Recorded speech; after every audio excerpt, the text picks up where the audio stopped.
Si vous nous rejoignez sur France 24, édition spéciale, l'Iran a donc été ciblé par des frappes israélo-américaines. L'attaque a touché Téhéran tôt ce matin. Des explosions ont été entendues non loin du bureau du guide suprême Ali Khamenei. Ispahan, Boucher, Tabriz, en plus de la capitale, plusieurs villes du pays ont été touchées. Les hôpitaux sont en état d'alerte. Il y aurait plus de 50 morts dans la frappe d'une école selon un média d'État iranien. On va tout de suite retrouver notre invité, Olivier Passot, général, chercheur associé à l'IRSERM. Bonjour. Alors, Donald Trump affirme vouloir détruire les missiles iraniens et anéantir donc leurs industries balistiques. Comment s'est déroulée ce matin cette opération ? Forcément, elle a été minutieusement préparée. Oui, bien sûr, c'est une opération qui est à la fois massive, complexe et coordonnée. On s'attendait plutôt à un début de campagne américain, puisque c'était M. Trump et son administration et ses émissaires qui étaient à la manœuvre lors des négociations dont la dernière séquence s'est déroulée jeudi dernier. Donc, on pensait que ce seraient les Américains qui commenceraient.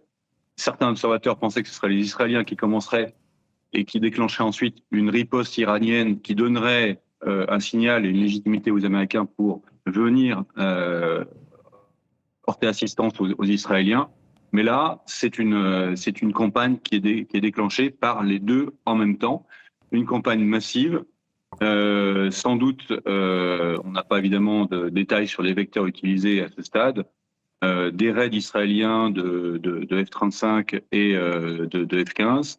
Et puis du côté américain, c'est une pluie, un déluge de missiles guidés très précisément qui proviennent des groupes aéronavals. Le groupe aéronaval Lincoln qui est au sud d'Oman et le groupe aéronaval Gerald Ford qui vient d'arriver et qui est en Méditerranée orientale, qui permet ça donne une puissance de feu énorme qui peut durer pendant plusieurs jours. On pense que plusieurs centaines de missiles de croisière peuvent être tirés par ces groupes aéronavals. Et donc, les cibles sont, comme vous l'avez dit, comme l'ont dit vos correspondants, le champ des cibles est très large puisqu'on vise pas seulement le programme nucléaire, c'est un petit peu ce qu'on pensait initialement, mais également le système de pouvoir, ainsi que l'a montré votre correspondant en Iran, avec ce centre de pouvoir dans le sud-ouest de Téhéran qui a été frappé, et puis bien entendu également des frappes qui s'en prennent au système économique. Il s'agit donc pour les Américains et pour les Israéliens de rendre beaucoup plus difficile la possibilité de tenir une guerre longue, puisqu'elle sera privée de ses revenus et de son pétrole. Et cela veut dire que l'armée américaine, on voit une carte à présent sur la manière dont l'armée américaine est présente dans la région. Cela veut dire que tout est fait en ce moment, d'un point de vue militaire, pour asphyxier le régime iranien ? Oui, c'est à la fois le choc, donc essayer tout de suite de s'en prendre au système de pouvoir. Moi, je pensais qu'on allait, normalement, et pendant la guerre des 12 jours, c'est tout ce qu'on a vu. Ils s'en sont pris dans un premier temps au système de défense aérienne pour avoir ensuite une supériorité qui permette de frapper où ils veulent, avant de s'en prendre au système de pouvoir ou au programme balistique ou au programme nucléaire. Là, c'est tout en même temps.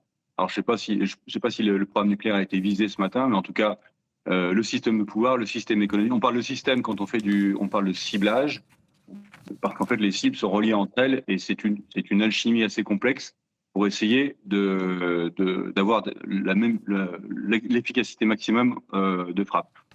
Sur votre carte, il y a effectivement quelques unités dans le golfe arabo-persique, mais principalement c'est au sud du détroit d'Ormuz que sont situés les navires américains et le groupe aéronaval Lincoln, et puis en Méditerranée orientale, ceux donc au large d'Israël actuellement, semble-t-il.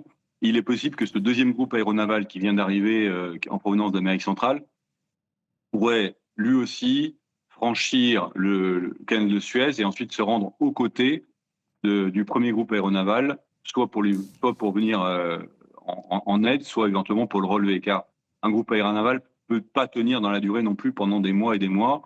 Les missiles de croisière, donc c'est des munitions qui sont en nombre limité et qu'il est extrêmement difficile de ravitailler par la suite.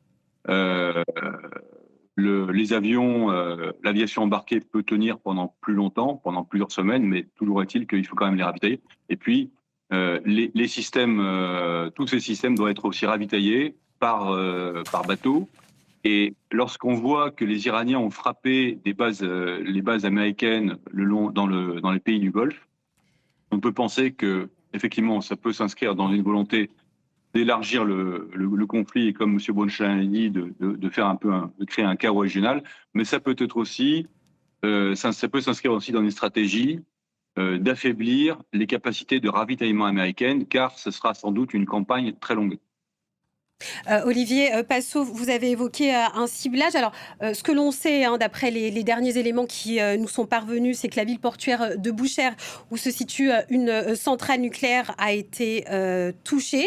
Est-ce que ça veut dire que là, par rapport à tous les éléments que nous avons à notre connaissance, en notre possession, tous les navires, tous les moyens militaires américains ne sont pas encore déployés? Alors, je pense qu'il y a déjà un effort très très important américain. Il y a effectivement ces deux groupes aéronavals, un en Méditerranée, un en mer d'Oman. On a aussi des moyens qui sont plus lointains, Diego Garcia en particulier. Il faut rappeler que les bombardiers les plus modernes américains, les B-2, peuvent partir d'une base américaine, venir frapper avec des ravitaillements évidemment jusqu'en Iran et revenir dans leur base. Donc, on n'est pas seulement sur effectivement, le gros, le plus important se situe dans donc ces deux groupes aéronavals, donc ça fait à peu près une douzaine de navires et sans doute 2 ou 3 sous-marins. Il y a les bases américaines qui se situent dans les pays du Moyen-Orient sont pour l'instant pas utilisées à ma connaissance, et je pense qu'elles ne seront pas utilisées, en tout cas pour les opérations offensives, car les pays riverains, les pays du Golfe, l'Arabie Saoudite, Qatar, Émirats, Koweït, ne souhaitent pas être embarqués dans cette guerre.